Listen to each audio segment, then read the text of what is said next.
وبركاته. Waalaikumsalam warahmatullahi wabarakatuh. الحمد لله الذي هدانا لهذا وما كنا لنهتدي لولا أن هدانا الله. أشهد أن لا إله إلا الله وأشهد أن محمدا عبده ورسوله. اللهم صل على محمد وعلى آل محمد. فيا عباد الله أوصيكم ونفسي بتقوى الله فقد فاز المتقون. كما قال تعالى في كتابه الكريم: أعوذ بالله من الشيطان الرجيم. يا أيها الذين آمنوا اتقوا الله وقولوا قولا سديدا يصلح لكم أعمالكم ويغفر لكم ذنوبكم ومن يطع الله ورسوله فقد فاز فوزا عظيما. أما بعد. Alhamdulillahirabbil alamin. Jamaah yang dirahmati Allah Subhanahu wa taala. Senantiasa yang pertama kali kita bersyukur kepada Allah Subhanahu wa taala atas nikmat yang telah Allah berikan kepada kita. Sampai hari ini Allah masih menetapkan kita di atas keimanan, keyakinan bahwasanya Allah lah satu-satunya zat yang berhak untuk kita sembah dan kita ibadahi. Sampai hari ini Allah masih menetapkan kita di bawah naungan agama Islam, satu-satunya agama yang Allah ridhoi, Allah syariatkan, Allah akui, bahkan Allah menjadikan agama ini sebagai syarat diterimanya amal kebaikan yang dilakukan oleh manusia. Dan juga sampai hari ini Allah masih menetapkan kita di atas keistiqomahan untuk senantiasa mau dan mampu memenuhi setiap panggilan kebaikan, panggilan peribadahan kepada Allah Subhanahu wa taala, menghadiri majelis ilmu. Mudah-mudahan nikmat ini senantiasa kita miliki. Allah tetapkan pada diri kita sampai Allah menurunkan keridhaannya kepada kita dan kelak mewafatkan kita dalam keadaan husnul khatimah. Amin ya rabbal alamin. Salam dan salam kita sampaikan kepada Nabi kita Nabi Muhammad sallallahu alaihi wasallam. Jemaah yang dirahmati Allah Subhanahu wa taala, alhamdulillahirabbil alamin. Kita diberikan kesempatan oleh Allah untuk bermajlis pada siang hari ini dengan tema sabar dan ridho menghadapi musibah. Sebelum kita masuk ke pembahasan inti, jemaah yang dirahmati Allah Subhanahu wa taala, sebagai pengantar ada satu pertanyaan yang sering saya sampaikan di setiap majelis, khususnya majelis yang pertama kali saya bertemu di sana atau untuk memulai sebuah majelis.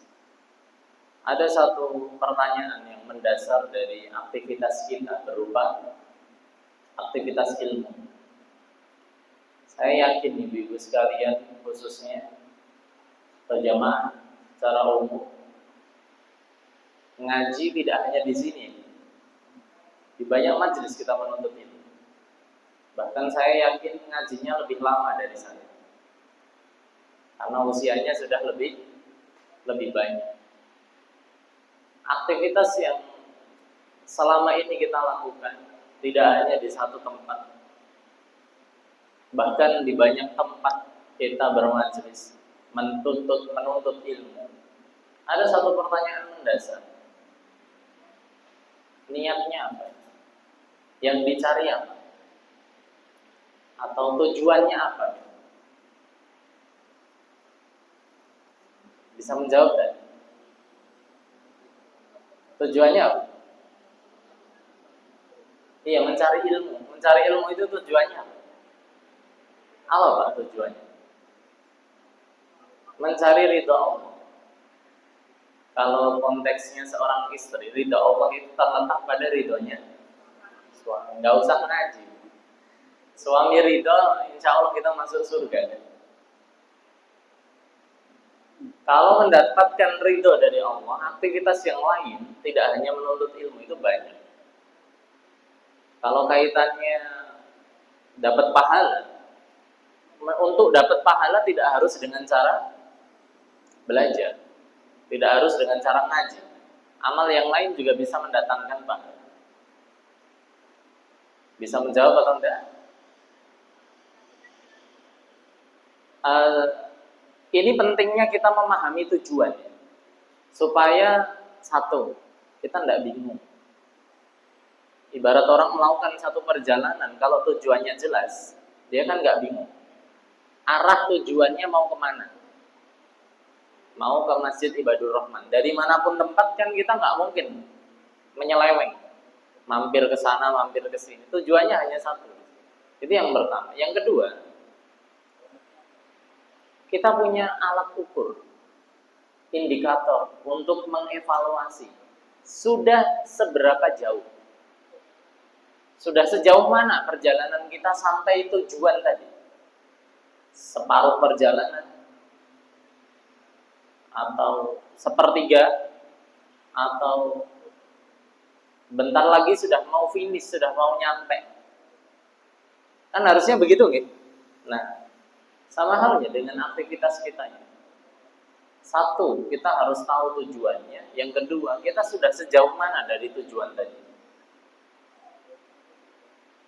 Kita menjawab dengan perkataan Imam Ahmad bin Hanbal rahimahullah.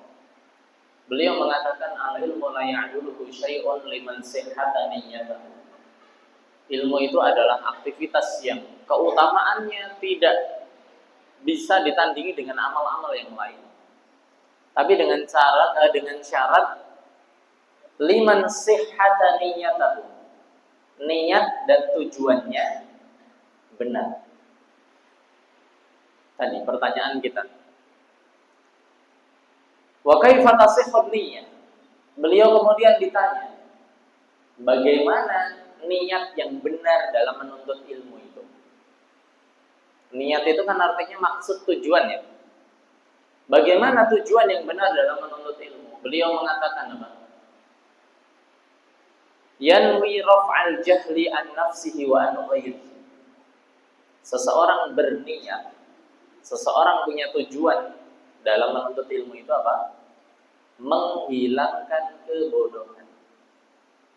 Raf'al jahli, menghilangkan kebodohan.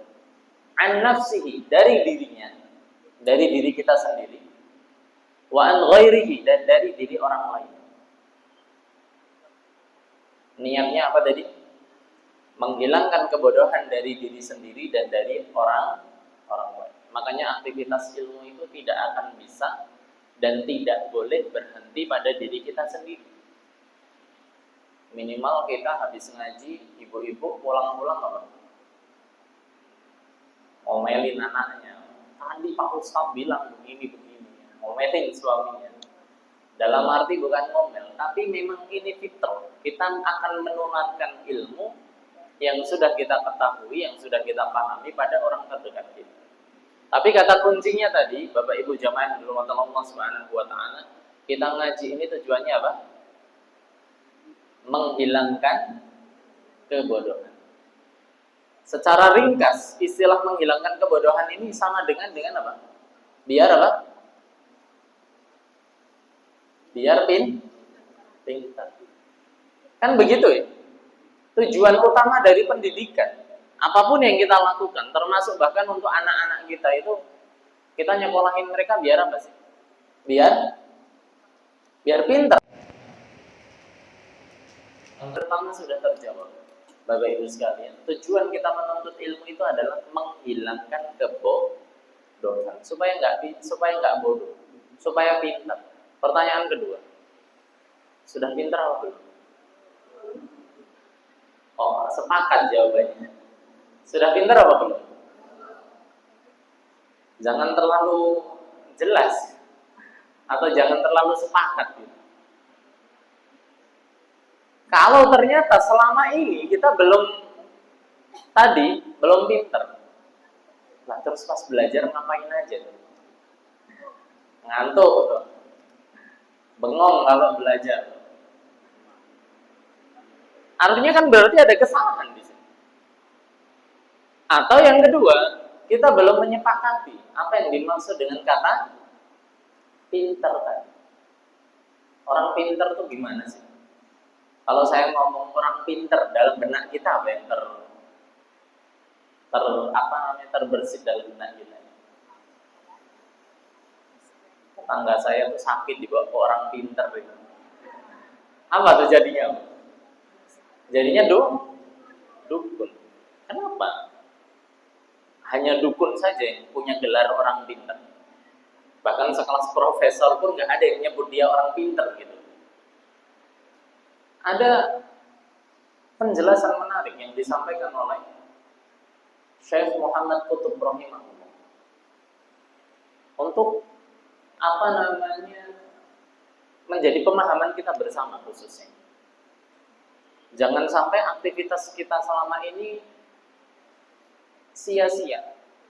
Atau dengan istilah tadi, kita bingung, kita ngaji ke sini ke sana, setiap majelis kita ikuti. Tapi kita nggak tahu mau nyari apa. Apa yang harus kita benahi dari diri kita. Yang tadi kita sepakat tujuannya adalah menghilangkan kebodohan supaya kita pintar. Beliau mengatakan di dalam Al-Quran, kata bodoh itu mengarah pada dua makna utama. Berarti kan ini PR kita ya, supaya kita hilangkan tadi. Karena tujuannya adalah raf'al jahli, menghilangkan kebodohan. Di dalam Al-Quran, kata bodoh itu hanya mengarah pada dua makna utama. Dalam bahasa Arab, kata bodoh tadi, bahasa Arabnya apa? Jahlun, jahil. Atau kalau kita menyebut zaman dulu dengan zaman jahiliyah, zaman kebodohan. Beliau mengatakan, di dalam Al-Quran, kata bodoh mengarah pada dua makna utama. Yang pertama adalah immal jahlu bihaqiqatil uluhiyah wa khasaisiha.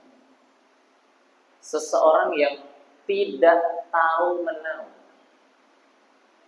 tidak memahami, tidak tahu menahu hakikat ketuhanan dan kekhususannya.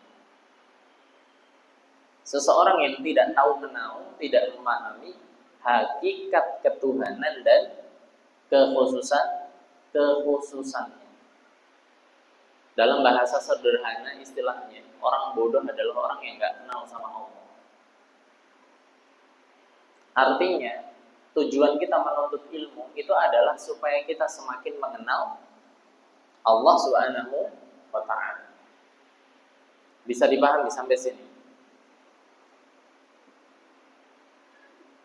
Dalilnya misalnya, kenapa orang bodoh disebut sebagai orang yang tidak mengenal Allah Subhanahu wa Ta'ala? Allah Subhanahu wa Ta'ala menceritakan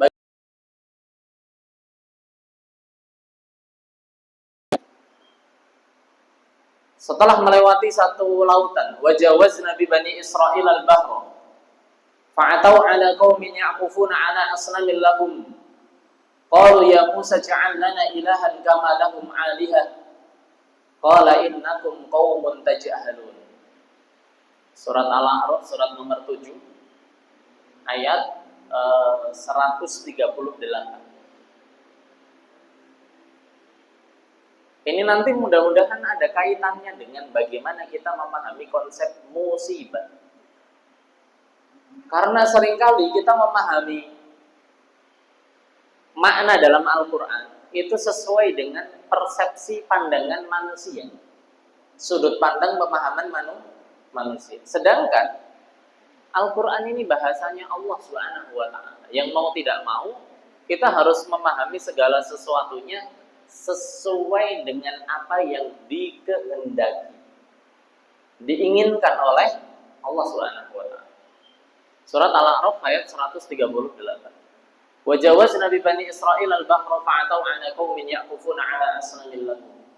Nabi Musa melakukan perjalanan dengan Bani Israel, nyebrang lautan, mampir melewati satu pulau. Di pulau tersebut masyarakatnya nyembah patung. Ya'kufuna 'ala asnamin lahum. Apa kata Bani Israel? Ya Musa ij'al lana ilahan kama lahum alihah. Wahai Musa, mbok kita dibikinkan Tuhan kayak Tuhannya mereka itu. Pengen dibuatkan Tuhan. Apa kata Nabi Musa seketika? Innakum qaumun tajhalun. Hakikatnya kalian ini orang bodoh, jahil.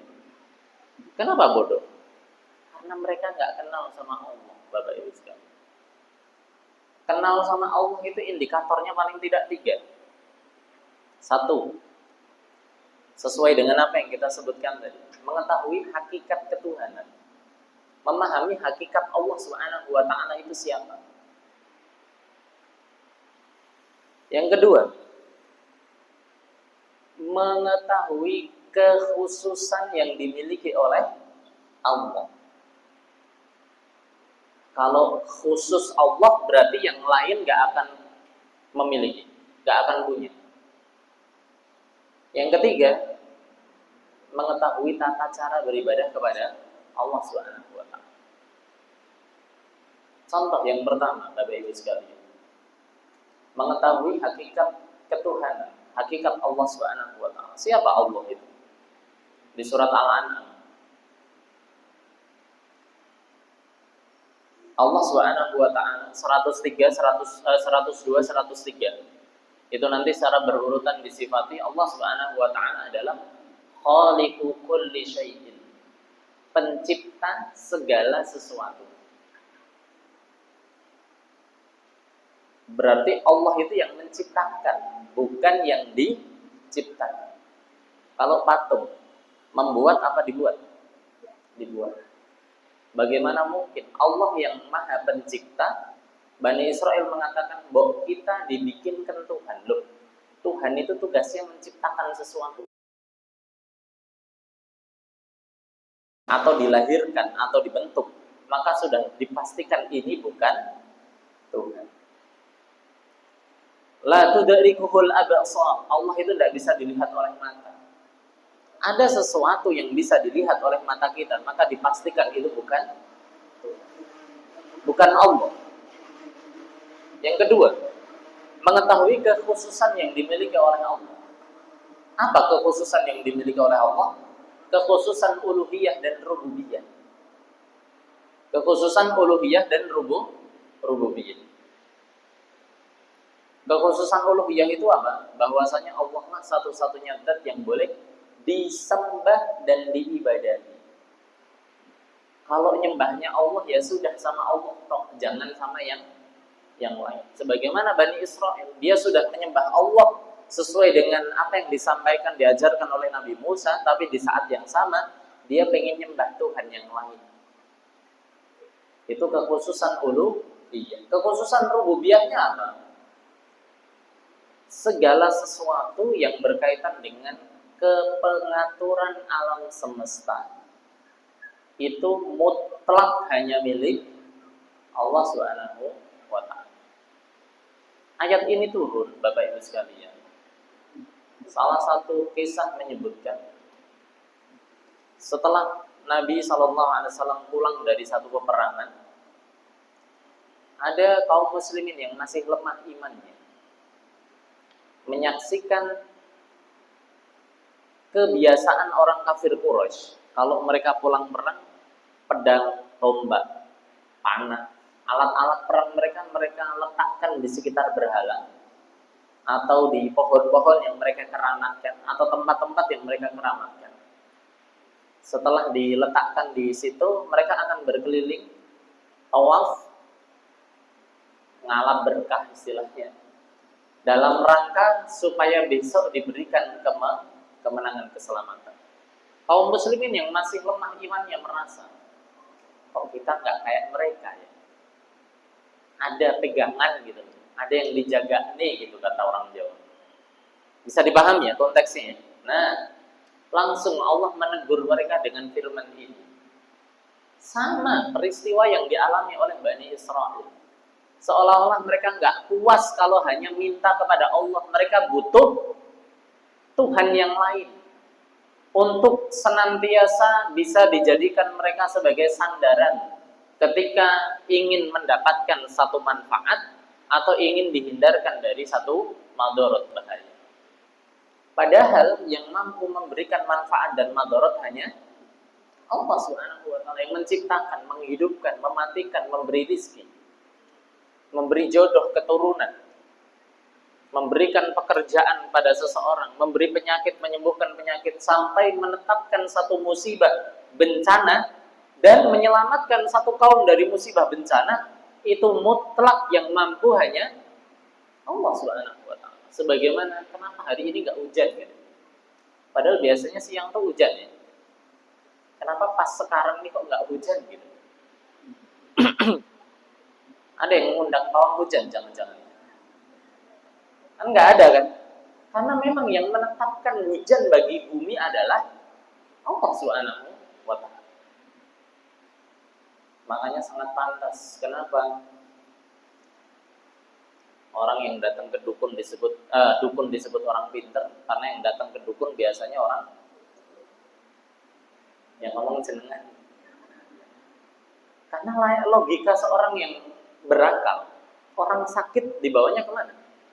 Ke dokter. Dan dia hanya ikhtiar. Dokter pun akan mengatakan mudah-mudahan cepat sembuh ya Pak. Karena dokter tidak bisa memastikan kesembuhan bagi seseorang. Yang bisa mendatangkan kesembuhan siapa? Allah. Itu kekhususan rububiyah. Yang ketiga, tata cara beribadah kepada Allah. Bagaimana kita beribadah kepada Allah? Ya sesuai dengan apa yang Allah syariatkan. Tidak perlu membuat syariat-syariat yang baru. Bisa dipahami?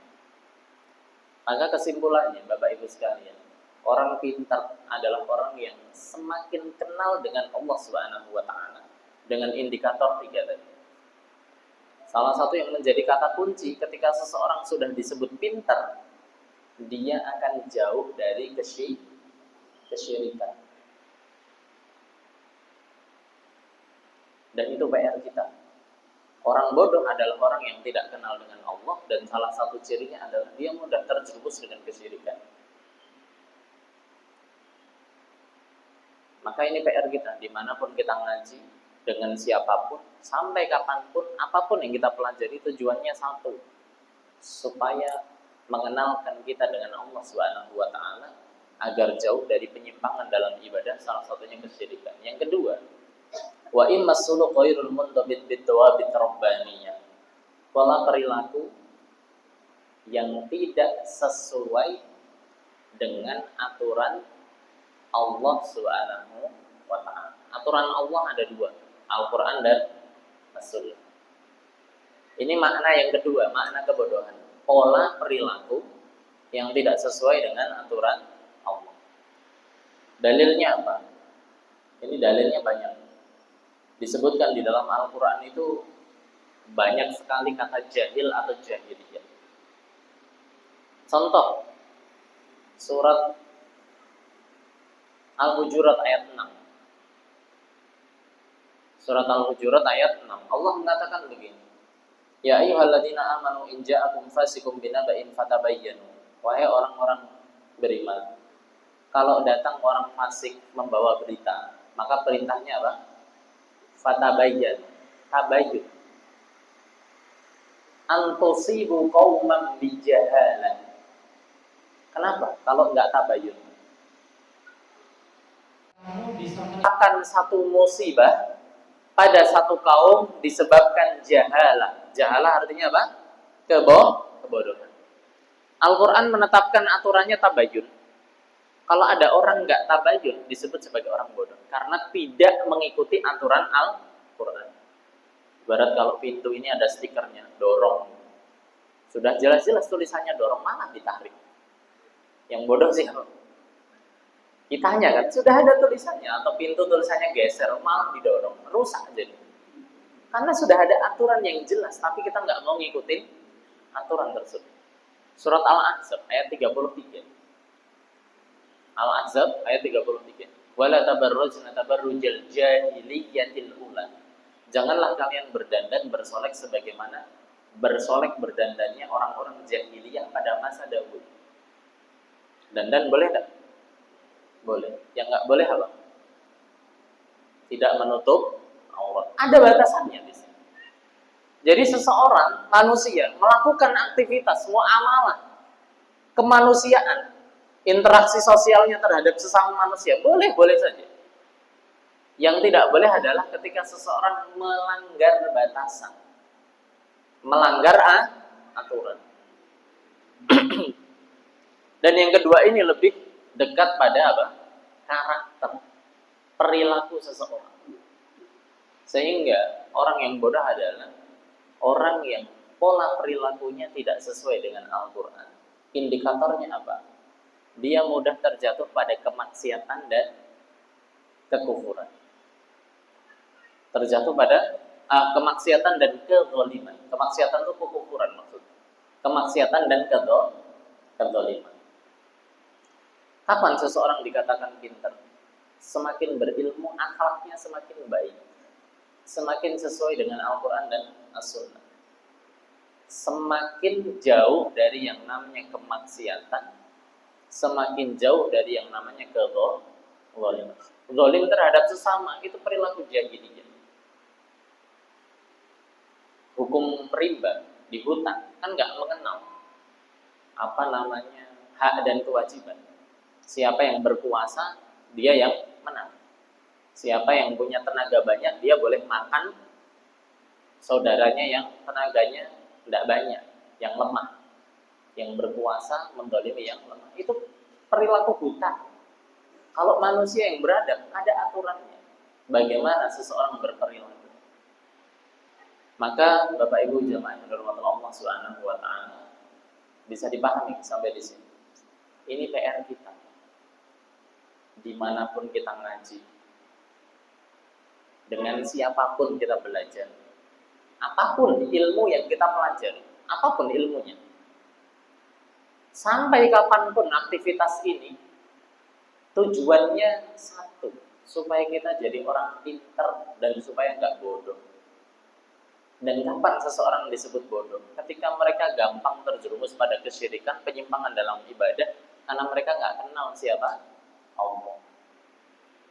Yang kedua, ketika seseorang perilakunya tidak sesuai dengan Al-Quran dan As-Sunnah, sampai akhirnya dia mudah terjatuh pada kezaliman dan kemaksiatan.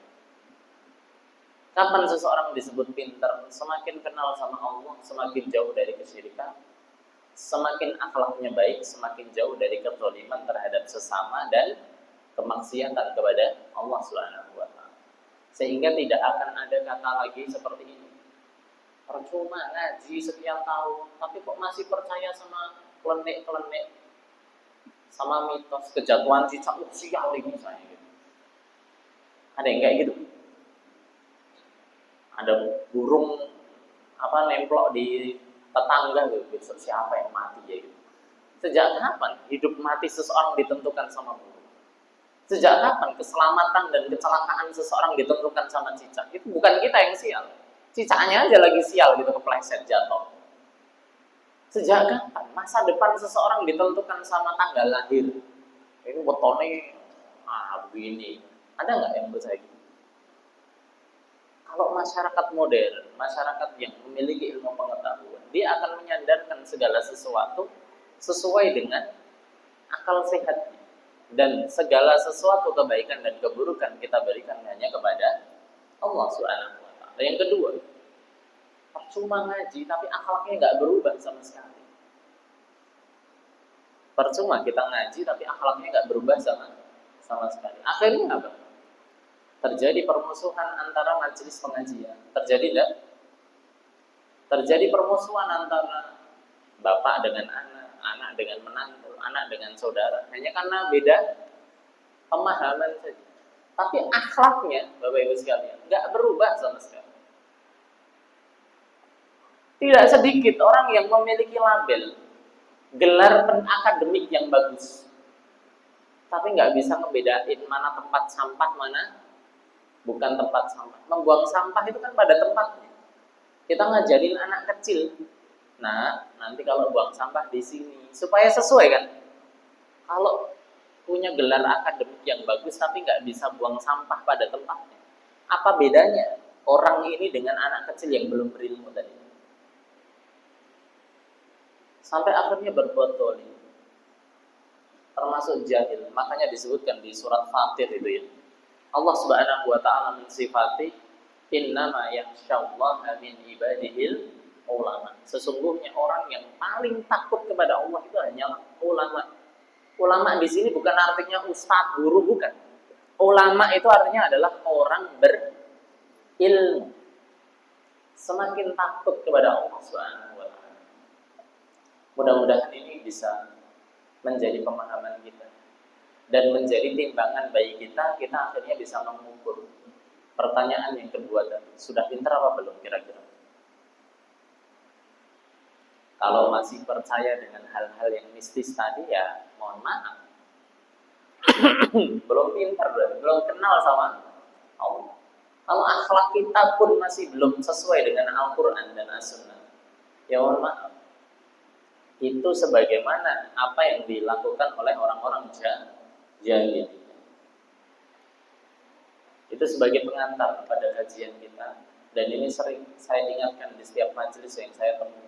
Hari ini terjadi ketidakpahaman pada orang-orang yang menuntut ilmu karena mereka lupa dengan poin pembahasan tadi yang dikatakan oleh Imam Ahmad.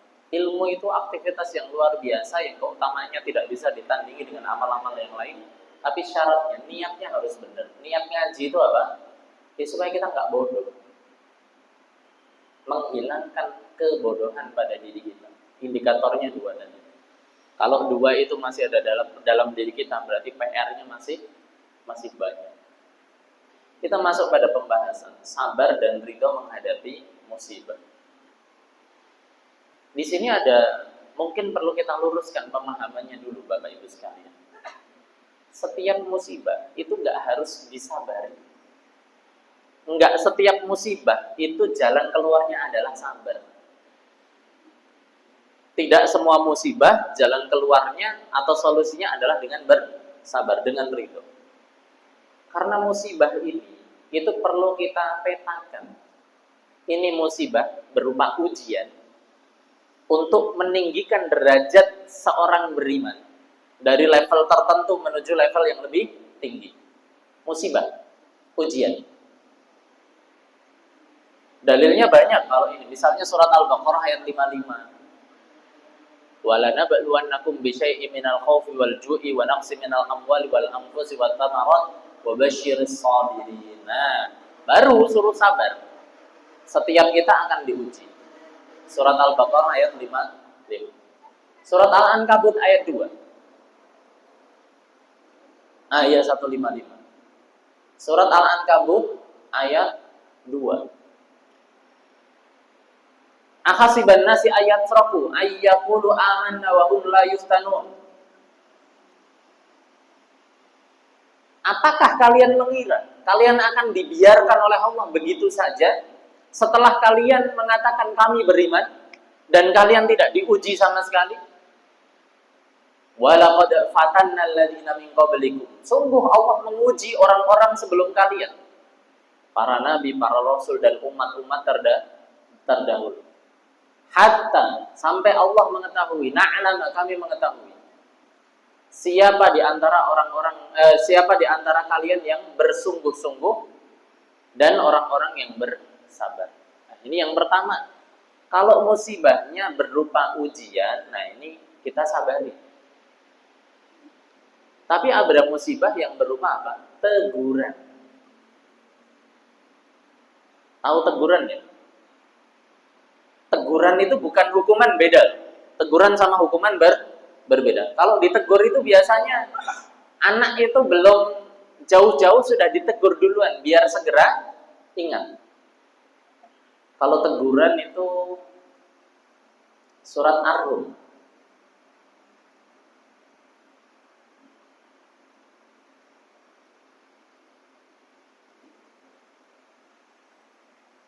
Dhaharal fasadu fil barri wal bahri bima kasabat aydin nas liyudhiqahum ba'dal ladzi 'amilu la'allahum yarji'un. Coba kita cari dulu.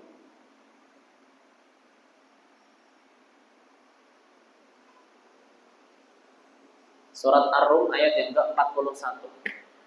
Perhatikan kalimatnya. Dhaharal fasadu fil barri wal bahri. Telah nampak kerusakan baik di daratan maupun di lautan. Bima kasabat aydin nas.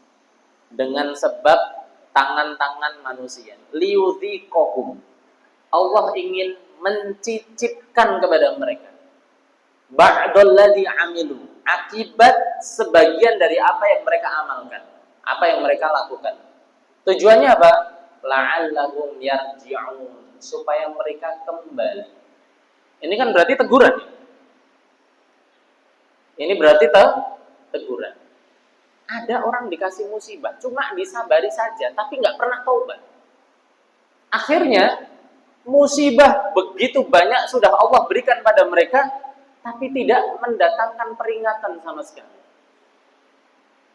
Sampai-sampai di surat Asy-Syura itu Allah mengatakan, "Qul hal yastawil ladzina ya'lamuna wal ladzina la ya'lamun?" Kira-kira apakah sama orang yang berilmu dengan orang yang tidak berilmu? Sama enggak? Beda, udah pasti beda. Sudah pasti berbeda dan harus berbeda. Kalau orang berilmu dengan orang nggak berilmu sama saja, terus apa gunanya ilmu itu? Sampai akhirnya ilmu itu kan melahirkan sikap, respon, bagaimana kita menghadapi sesuatu. Kita sudah ngaji kepleset, itu kan musibah ya Bu. Apa kira-kira yang keluar dari lisan kita? Innalillah, nah ini berarti ilmunya bermanfaat.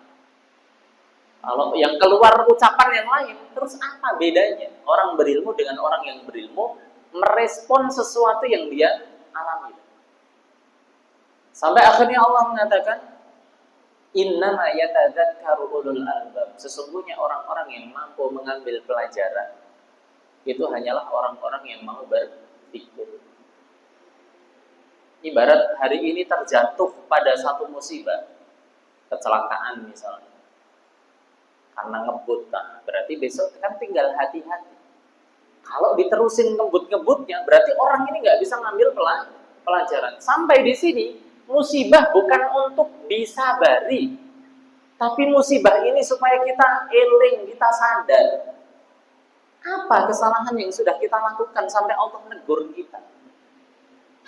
Dan Allah masih negur. Allah masih menginginkan apa? Liudhiqahum. Kata dzauq dalam bahasa Arab itu artinya mencicipi. Yang namanya nyicip itu kan sedikit ya. Nyicipin bukan sepiring, itu namanya bukan nyicipin, itu makan. Kalau nyicipin mungkin sesendok, oh enak gitu. Itu ba'daladzi amilu, akibat sebagian yang mereka lakukan. Musibah yang Allah berikan pada kita itu masih dari sepersekian, sangat kecil dibandingkan azab yang sudah Allah sediakan di neraka. Coba kalau langsung disiksa, habis gitu. Ibarat dikasih gempa, ya paling banter 6-8 secara Richter itu ya. Itu saja sudah menggoncang. Bagaimana kalau nanti jadinya kiamat? Idza zulzilatil ardu zilzalaha. Ibarat ini botol ini dikocak-kocak begitu. Sampai wa akhrajatil ardu athqalaha. Bumi memuntahkan segala sesuatu yang ada di dalamnya. Berarti kalau musibah yang hari ini kita dapatkan itu hanya sebagian kecil. Tujuannya apa? La'allahum yarji'un, supaya kita sadar, supaya kita kembali. Apa yang sudah kita lakukan? Kok sampai Allah negur kita dengan cara seperti ini? Kalau setiap musibah kita sabari, akhirnya kita nggak sadar-sadar. Nggak mudeng, kamu tuh dihukum, nggak mudeng, salah mau ngendi kan gitu kan? Kok bisa ada orang dalam bahasa Jawa istilahnya ndak blek kan gitu ya? Sudah dikasih ujian terus-menerus, tapi kok nggak belajar? Sudah tahu pacaran itu ujung-ujungnya perzinahan, ujung-ujungnya hamil di luar nikah, kok masih masyarakat kita menormalisasi itu? Siapa tahu itu, oh dia jadi pacaran, oh normal gitu. Sudah tahu perjudian itu akan mengarahkan seseorang pada kemiskinan, kerusakan dalam tatanan masyarakat. Tapi kenapa masih dinormalisasi? Sampai kita ngajarin anak buat apa? Secara nggak langsung ngajarin anak buat judi. Sadar nggak? Nanti dicari lah. Nggak usah disampaikan di sini. Nanti dicari contohnya aja. Sudah tahu bahwa perbuatan-perbuatan yang sudah dilakukan oleh umat-umat terdahulu disebutkan di dalam Al-Quran memberikan keburukan pada mereka, mendatangkan murka dari Allah Subhanahu wa Ta'ala. Tapi kok nggak mau sadar kita? Karena tadi kita salah. Seolah-olah setiap musibah itu disabari, padahal belum tentu disabari. Yang ketiga, musibah ini berupa hukuman. Nah, ini yang perlu hati-hati. Kalau sudah berupa hukuman, berarti sudah buruk, memang sudah layak Allah untuk menghukum mereka.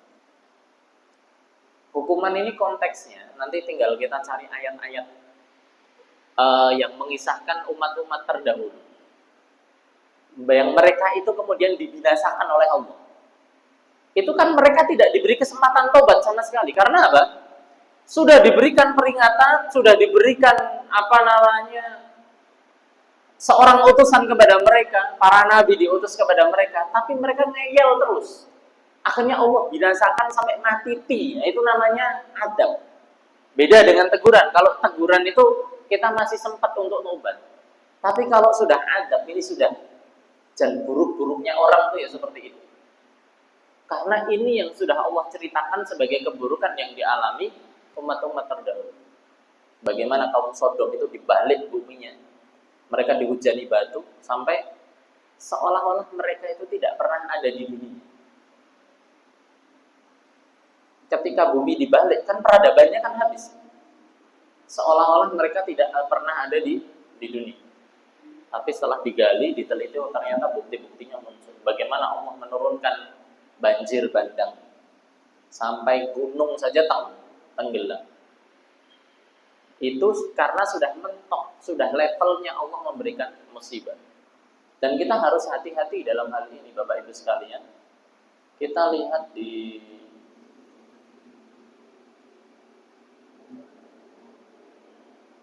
Al-Anfal ayat 25. Kalimatnya sangat-sangat luar biasa. Surat Al-Anfal itu surat nomor 8 ayat yang ke-25. Wattaqu fitnatan la tusibanna alladziina dzalamu minkum khassah. Wattaqu fitnatan, dan takutlah kalian kepada fitnah. Fitnah di sini artinya adab. Fitnah di sini artinya adab. La tusibanna alladziina dzalamu minkum khassah, yang tidak hanya menimpa orang-orang yang berbuat zalim saja. Wa'lamu anna Allah syadidul iqab, dan ketahuilah bahwasanya Allah itu sangat pedih adabnya. Ada banjir. Apa banjirnya? Milih-milih. Oh, ini rumahnya kiai ini gitu. Oh, ini rumahnya majelis taklim ini. Lewat banjirnya. Ada enggak kayak gitu? Nah, ada gempa bumi, apakah gempanya milih-milih? Ada longsor, apakah kemudian yang tenggelam itu hanya orang-orang jahat saja? Semuanya kena, yang salah maupun yang nggak salah, semuanya kena. Bahkan kadang yang bersalah pun bisa menyelamatkan diri. Yang ditimpa musibah, yang mengalami sakit, kehilangan adalah orang-orang yang tidak berdosa. Kita harus takut dalam hal ini. Dan ini konteksnya adalah adab. Takutlah kalian pada adab yang Allah berikan bukan hanya pada orang-orang jahat saja, tapi semuanya bisa kena. Ini salah satu pemahamannya tadi, bahwasanya musibah ini berupa adab.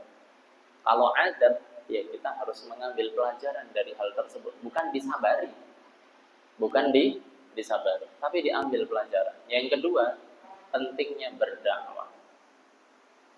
Pentingnya berdakwah.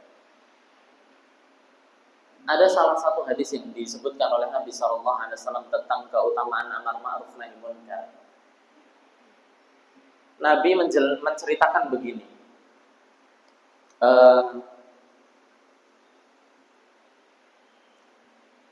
Perumpamaan matsalul ladina, perumpamaan orang yang berdakwah di jalan Allah dengan orang yang terjatuh pada kemaksiatan, itu perumpamaan orang yang naik perahu. Seperti orang yang naik perahu. Perumpamaannya bagaimana? Fasara ba'duhum a'laha wa sara ba'duhum asfala. Sebagian golongan di kapal itu ada yang di atas, ada yang di bawah. Orang yang di atas ini adalah orang yang melakukan amar ma'ruf nahi munkar, orang-orang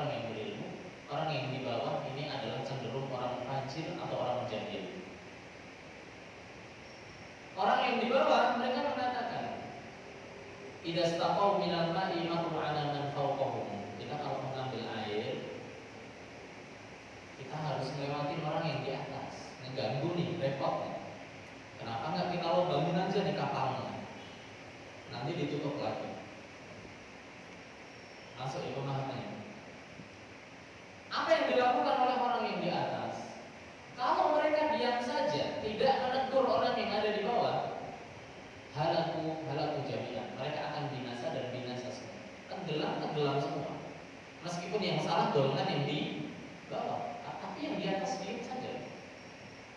Wa in akhadhu ala aydihim, kalau mereka mau berdakwah dengan tangannya, mau merubah keadaan, najau jami'an. Mereka akan selamat dan selamat semua. Itu pentingnya kita berdakwah. Hari ini terjadi kerusakan, terus terjadi musibah, semuanya kena. Bisa jadi kita dulu tidak terlalu peduli, tidak bersuara, kita tidak mau berdakwah.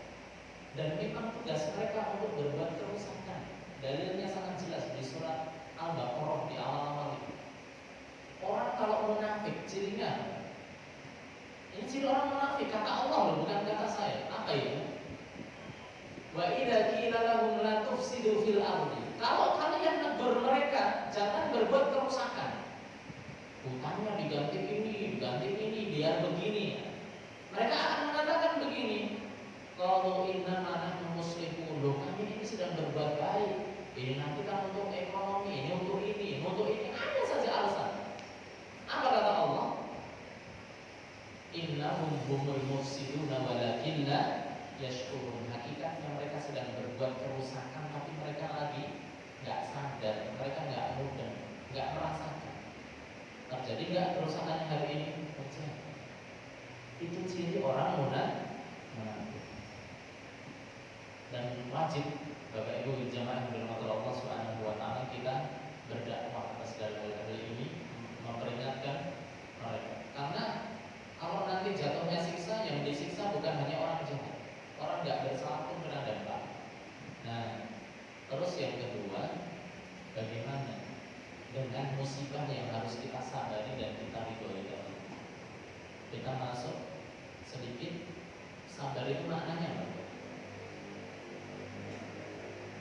Sabar itu apa? Menahan diri. Nah, al-habsu, sabar itu artinya menahan diri. Menahan diri dari apa?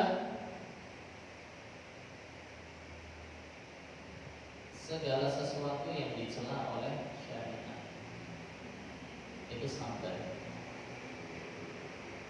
Menahan diri dari segala sesuatu yang dicela oleh syariat. Kaitannya dengan musibah, sabarnya bagaimana? Dia menahan diri supaya nggak murtad, supaya tidak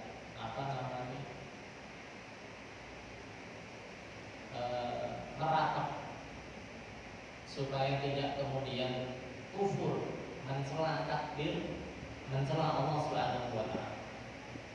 Bahkan supaya tidak kafir, diuji dengan sesuatu akhirnya murtad, meninggalkan agama Allah Subhanahu wa taala. Itu pengertian sabar. Dan perlu kita pahami, sabar itu ada tiga tempat. Yang paling tinggi derajatnya apa? Yang paling tinggi derajatnya apa? Sabar dalam melaksanakan perintah. Ini paling tinggi derajatnya. Sebelum kita masuk yang terakhir ini, paling tinggi derajatnya itu sabar dalam melakukan ketaatan, menjalankan perintah. Ngaji butuh sabar nggak? Nggak sabar, status kuinan yang mau ngalor ngidul gitu. Setelah hujan, sholat butuh sabar. Butuh sabar. Sedekah butuh sabar. Harus ngeluarin uang yang sudah kita kumpulkan selama. Dan seseorang ketika sabar dalam melakukan ketaatan, dia telah bersabar pada level yang tertinggi. Karena level melakukan ketaatan itu tidak semua orang bisa. Hanya orang-orang beriman, hanya orang-orang yang Allah beri hidayah petunjuk. Yang kedua, sabar yang level kedua apa? Sabar dalam kemaksiatan. Nah, maksudnya menahan diri dalam kemaksiatan. kemaksiatan, bukan sabar pas maksiat, bukan. Sabar menahan diri dalam kemaksiatan. Maksiat itu butuh sabar. Orang kalau nggak sabar, akhirnya maksiat. Ada uang di depan mata kita, ada godaan, alhamdulillah nggak ada yang punya. Kalau nggak sabar, diambil itu buat makan. Iya betul. Akhirnya kita harus menahan diri. Ini bukan milik saya. Diambil masuk ke kotak infak atau diumumkan, kan pilihannya seperti itu. Sabar untuk tidak mengumpat, karena mengumpat ini termasuk kemaksiatan. Termasuk kemaksiatan. Maka dalam kemaksiatan kita harus menahan diri. Kenapa ini levelnya berbeda? Turun level. Karena kalau masalah maksiat, tidak semua orang maksiatnya sama. Seseorang hanya butuh sabar pada maksiat yang Allah ujikan pada orang tersebut. Contoh, ada orang itu diuji dengan kecanduan judi. Nah, kalau sudah begini kan biasanya dia nggak maksiat yang lain, hanya pada satu jenis saja. Ada orang yang diuji dengan haus kekuasaan. Nah, dia cukup sabar saja dalam masalah ini. Biasanya dia tidak akan diuji pada maksiat-maksiat yang lain. Maka levelnya turun. Yang ketiga baru level yang paling rendah. Apa itu? Sabar ala aqdarillah al-muqlimatun. Sabar dalam menghadapi takdir Allah yang berat atau yang buruk. Maksudnya tadi sabar dalam menghadapi musibah. Ini kenapa? Sabar dalam menghadapi musibah itu levelnya paling rendah, karena musibah itu melekat pada setiap makhluk hidup. Hewan, tumbuhan, jin, manusia, semuanya punya ujian masing-masing. Makhluk apa yang nggak pernah diuji sama Allah? Cicak aja bisa kepleset jatuh. Itu kan berarti dia lagi dapat musibah. Pohon aja nggak kenapa-napa tiba-tiba ditebang, dipatuin sama orang. Itu kan dia dapat musibah. Tidak ada makhluk yang kemudian tidak diuji oleh Allah. Semuanya sama. Orang kafir pun bahkan mereka diuji, diberikan musibah, diberi sakit, dimiskinkan, diambil orang-orang yang mereka cintai oleh Allah Subhanahu wa Ta'ala. Biasa kalau cuma dikasih musibah. Semua makhluk mengalami, orang beriman, orang kafir mengalami. Maka ini level yang paling ringan dari ketika seseorang bersabar menghadapi musibah. Bisa dipahami sampai di sini. Dalilnya apa tadi? Surat Al-Baqarah ayat 155 tadi. Walana batuanakum, Allah pasti menguji kami bisyai'in, dengan sesuatu yang sangat sedikit. Minal khawfi, rasa takut, wal ju', kelaparan, wal nafsi, minal amal, miskin, wal anfus, ditinggal mati orang yang kita cintai, wal thamarat, gagal panen, tidak ada makanan. Tapi Allah mengatakan wabasyiris shabirin, berikanlah kabar gembira pada orang-orang yang bersabar. Karena sebagai penutup Bapak Ibu sekalian, takdir itu dibagi jadi dua, takdir baik dan buruk. Itu menurut sudut pandang kita sebagai manusia. Kalau menurut Allah semuanya baik. Contoh, ada seorang pencuri, hari itu dia ketahuan, akhirnya dihukum. Bagi si pencuri, dia lagi apes, lagi siang. Tapi bagi Allah mengendaki orang ini biar tobat. Akhirnya dia dipenjara. Setelah dipenjara dia tobat, akhirnya dia sudah tidak lagi jadi pencuri. Nah, buruk menurut siapa tadi? Menurut manusia. Menurut Allah itu semuanya baik. Nanti banyak dalil-dalil yang Nabi SAW sampaikan. Tidaklah setiap duri yang menancap pada diri seorang muslim, sakit panas, apapun, segala sesuatu keburukan yang menimpa seorang muslim, kecuali itu akan menjadi penggugur dosa. Malah ada keutamaan. Di hadis yang lain Nabi SAW mengatakan, "Man yuridillahu bihi khairan yusib minhu." Kalau Allah mencintai satu kaum, Allah uji kaum tersebut. Dikasih musibah. Dengan musibah itu apa? dosanya dihapuskan, derajatnya diangkat. Contoh dalam hal ini, kita tidak boleh menggeneralisir bahwa setiap musibah itu mesti siksa. Kayak yang kita biasanya, wah ini mesti karena musibah apa namanya, azab yang Allah berikan pada dia. Iya bisa, tapi ini hanya bagi orang-orang tertentu, bagi kaum orang beriman, orang soleh, orang yang tidak berbuat salah. Ini adalah penggugur dosa, diangkat derajat dan ujian keimanan. Contohnya, Nabi Ayub diuji sakit kulit belasan tahun, hartanya habis, ditinggal anak, ditinggal istri. Itu kalau Nabi Ayub jadi tetangga kita, apa kata kita kira-kira? Gimana? Nah, jadi bahan rasan-rasan. Ini jangan Nabi itu sono ya gitu ya. Mosok sampai begini-begini. Seolah-olah orang kalau dapat musibah itu mesti buruk, tidak. Itu Allah padahal hanya ingin pamer saja, dan Allah berhak atas hal ini. Ini loh, aku punya hamba, aku uji sekian puluh tahun, hartanya habis, ditinggal anak, ditinggal istri, tidak pernah ngeluh, sabar. Akhirnya diberikan kesembuhan oleh Allah. Akhirnya menjadi pelajaran bagi kita. Kita kalau mau belajar sabar sama Nabi. Dan Nabi Ayub tidak pernah dosa sama sekali sampai akhirnya diuji oleh Allah. Kadang kita mendapati orang sakit di sekitar kita, sakit menahun, orang mati-mati. Kita hanya jadi nggak sabar. Padahal betapa banyak kita harus, sebagaimana yang disampaikan para ulama, kita harus cemburu dengan mereka. Ketika sudah ada vonis dokter, ini tinggal 6 bulan lagi, berarti kematiannya sudah diumumkan. Saya selama 6 bulan ini harus punya program, jam sekian harus begini, jam sekian harus begini, besok harus ini, itu sampai hari H saya meninggal dunia. Dia dalam kondisi siap. Daripada kita yang nggak tahu kapan kita meninggal dunia, sampai akhirnya dengan seluruh sakit yang dia alami, dosanya sudah dihabiskan oleh Allah ketika di dunia. Di akhirat dia tinggal menerima hisab yang baik-baik saja. Iri gak? Daripada sehat, ujung-ujung mati, gak sempat taubatin. Ada gak yang kayak gini? Ada.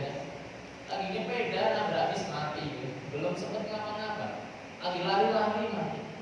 Jadi kita tidak menggeneralisir bahwa ini kematian yang buruk, tidak sama sekali. Tapi kematian yang tiba-tiba itu yang harus kita hindari, karena kita nggak sempat siap-siap, kita tidak sempat taubat, kita tidak siap mempersiapkan kematian. Tapi justru dengan musibah yang Allah berikan kepada kita tadi, itu menjadi penggugur dosa.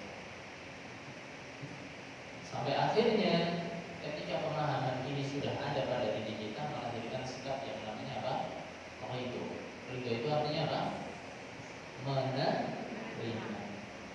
Jadi kalau ditimpa musibah itu, aku wis ikhlas, bukan ikhlas. Itu namanya ridho, menerima. Apapun yang Allah berikan pada kita, baik buruknya, besar kecilnya, banyak sedikitnya, enak dan tidaknya, satu kalimatnya adalah ridho. Saya menerima ya. Apapun yang diberikan oleh pada kita menerima. Bisa dipahami sampai di sini. Bersabar dan ridho atas musibah yang Allah berikan pada kita. Tapi pemahaman ini harus kita kupas dengan pembahasan yang sudah kita sampaikan di awal. Kita harus tahu diri. Ini musibah, ujian, ini teguran, atau ini adab. Jangan orang nggak tahu diri. Semua musibah dia sabari terus, tapi nggak pernah sadar. Kok nggak mau belajar gitu? Ini orang namanya nggak tahu diri. Tapi kalau setiap musibah sekecil apapun kita bisa istighfar. Ya Allah, tadi saya habis ngapain kok bisa begini? Nah, ini justru kebaikan dari diri. Kalau bisa, Allah memilih kita bukan karena kesalahan, bukan karena teguran, bukan karena ada, tapi karena Allah memang ingin perhatian sama kita, dan memang kita perhatian sama Allah Subhanahu wa Ta'ala, sampai akhirnya kita diuji.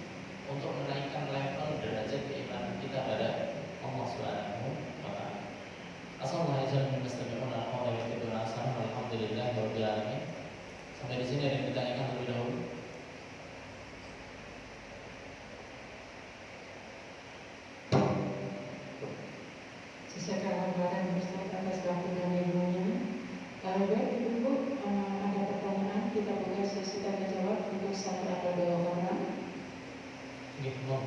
Ada. Baik.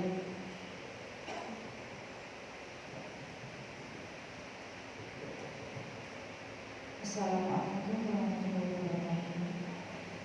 Terima kasih untuk waktunya. Semoga Ustaz selalu sehat. Pertanyaan saya adalah perbedaan makna dari ridho dan ikhlas. Karena biasanya yang kita katakan ketika kita mendapatkan musibah, misalkan meninggal orang tua, itu kan saya sudah ikhlas.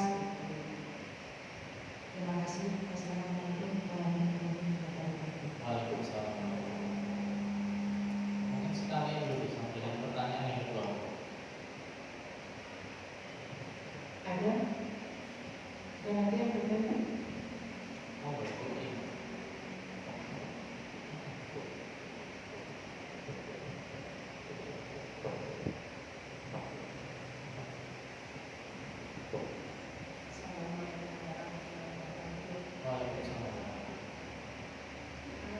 Musibah itu kita cerita ulang-ulang gitu ya. Akhirnya kita pernah mengalami musibah, terus kita ceritakan ke yang itu kita ada yang boleh, ada yang boleh. Terima kasih. Menceritakan musibah. Ada yang boleh, ada yang tidak boleh. Atau bagaimana? Lebih tepat. Oke.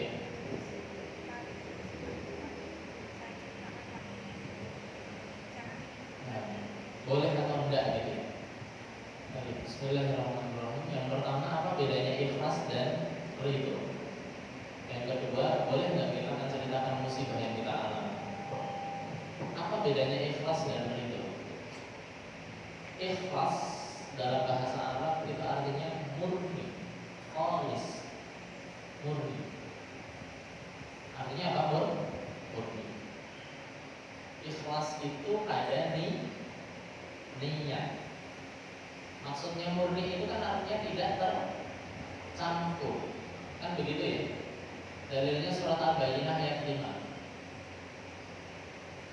Wa ma umiru illa liya'budullaha mukhlishina lahu-d-din. Dan tidaklah mereka disuruh, diperintahkan kecuali agar mereka beribadah kepada Allah mukhlishina lahu-d-din, dengan memurnikan agama. Ikhlas itu artinya murni. Murni itu artinya tidak tercampur. Dan ikhlas itu erat kaitannya dengan niat. Niat yang murni itu bagaimana? Kita melakukan seluruh aktivitas yang kita lakukan, baik itu ibadah maupun bukan ibadah, kita berikan hanya untuk siapa? Allah Subhanahu wa ta'ala. Makanya orang kalau nggak ikhlas, salah satu contoh dia terjerumus pada perbuatan riya. Niatnya tercampur. Sholat yang harusnya untuk Allah, niatnya tercampur dengan betok atau tombolnya gitu. Atau sekedar pemain sedang masjid seperti itu. Nah, itu kan memenuhi ekspektasi penilaian dari orang di sekitar kita. Itu artinya niatnya tercampur. Jadi ikhlas itu lebih tepat pada niat.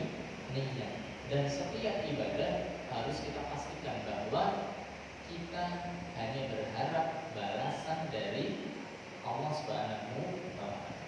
Bahkan kata ikhlas di sini kita tambahkan pemahamannya, tidak hanya mempersembahkan atau memastikan satu jenis amal saja. Tidak hanya mempersembahkan atau memastikan satu jenis amal saja, tapi semua amal. Kadang kita merasa tidak pernah berbuat kesyirikan karena sholat, puasa, zakat ya untuk Allah. Apalagi di usia sekarang misalnya sudah sepuh, masa iya sholatnya masih riya gitu kan? Kita sedekah sehari cuma 5.000, masa mau pamer kan nggak bisa.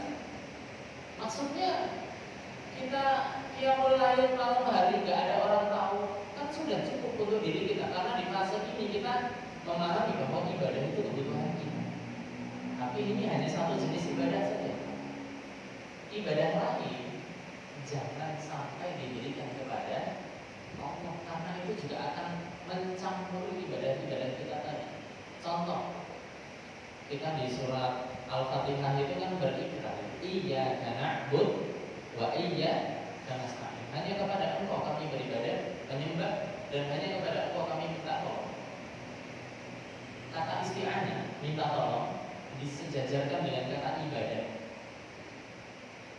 Artinya ibadah itu, artinya minta tolong itu bagian dari ibadah. Kita nggak boleh sembarangan minta tolong. Minta tolong pada makhluk boleh nggak? Boleh dengan catatan mampu dilakukan oleh makhluk. Kita minta tolong suami, Pak, tolong pasangin gasnya, Bapak. Kita bisa kan, suami kita? Silakan, boleh. Kita minta tolong anak-anak beli ini itu bisa. Tapi meminta tolong pada manusia pada perkara-perkara yang tidak mungkin bisa dilakukan oleh manusia dan hanya mampu dilakukan oleh Allah, ini sudah masuk kesyirikan.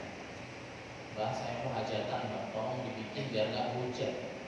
Ini sudah ngundang tamu 5.000. Ini kalau hujan, tamunya dikit, wah nggak balik modal ini.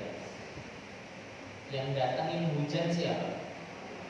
Yang di sana kan hujan siapa? Kalau minta diturunkan hujan atau ditahan hujan, semoga aja sama Allah. Ya Allah, besok saya mau punya hajat. Ini saya sudah mengundang sekian. Tolonglah hujannya ditahan dulu supaya boleh nggak minta kayak gini? Boleh. Itu bentuk ibadah, belum lagi ibadah-ibadah yang lain. Ini air nih. Kemasukan kotoran cicak 1, mau minum nggak? Yakin nggak mau? Kenapa saya contohkannya begitu? Kotoran cicak itu kering. Itu kalau masuk sampai dasar, ini masih bening, baunya nggak berubah, rasanya insya Allah nggak berubah. Meskipun saya juga nggak pernah ngerasain itu. Tapi hanya dimasukkan satu kotoran saja, mau nggak kita terima? Nggak mau.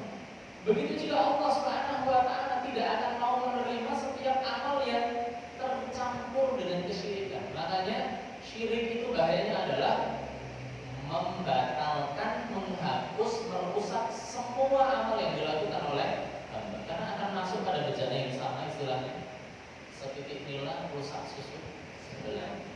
Itu namanya ikhlas murni. Nah, ridho itu apa? Ridho itu adalah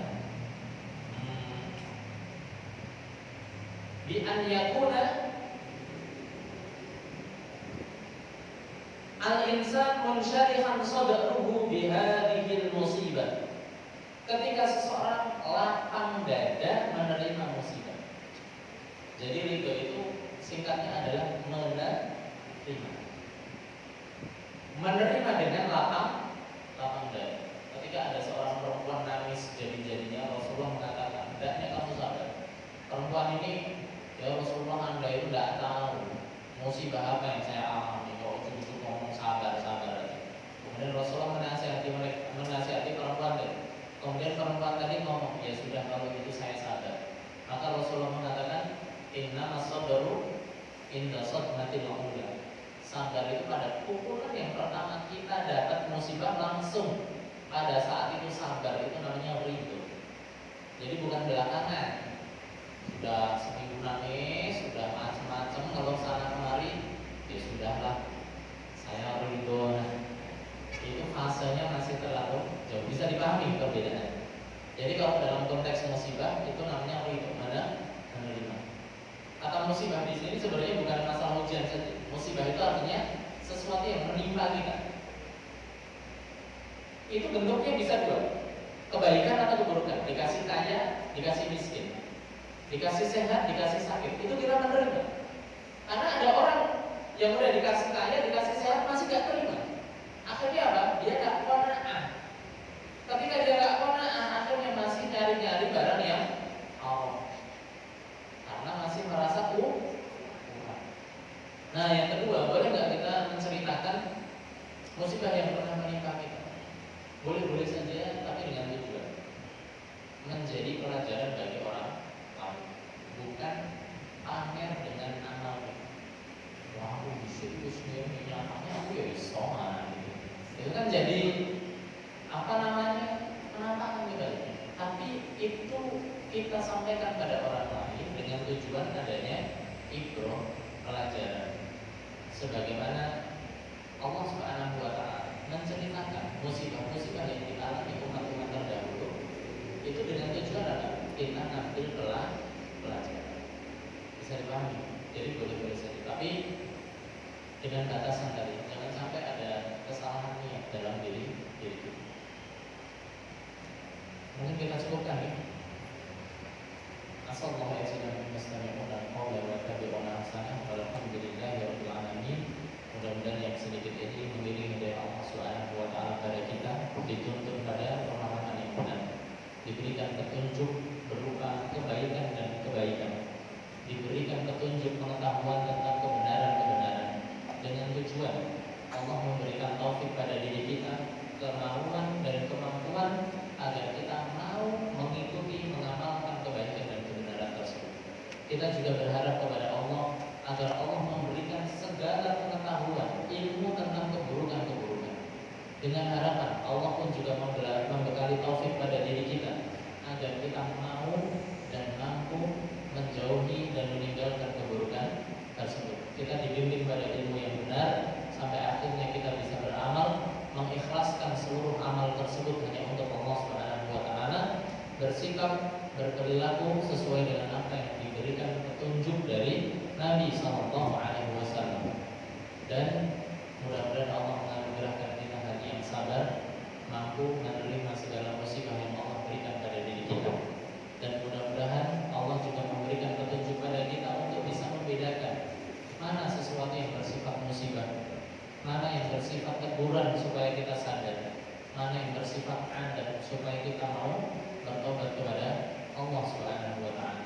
Jangan sampai kita merasa kita ini bahagia dengan kebaikan yang Allah berikan pada kita dan kita merasa mengasihani saudara-saudara kita yang sedang ditimpa musibah. Kenapa kita tidak lebih cemburu pada mereka? Kenapa Allah memilih mereka untuk mendapatkan kemuliaan dan keutamaan, menggugurkan dosa ketika masih di dunia, sedangkan kita hari ini masih tertawa, kita tidak bisa merasakan penderitaan mereka, bahkan kita tidak tergerak untuk sekedar mendoakan atau bahkan bersedekah membantu kesusahan yang menimpa mereka. Justru itulah ujian yang sebenarnya yang Allah berikan pada kita. Wallahu a'lam bishawab. Kurang lebihnya mohon maaf. Wassalamualaikum warahmatullahi wabarakatuh. Waalaikumsalam warahmatullahi wabarakatuh.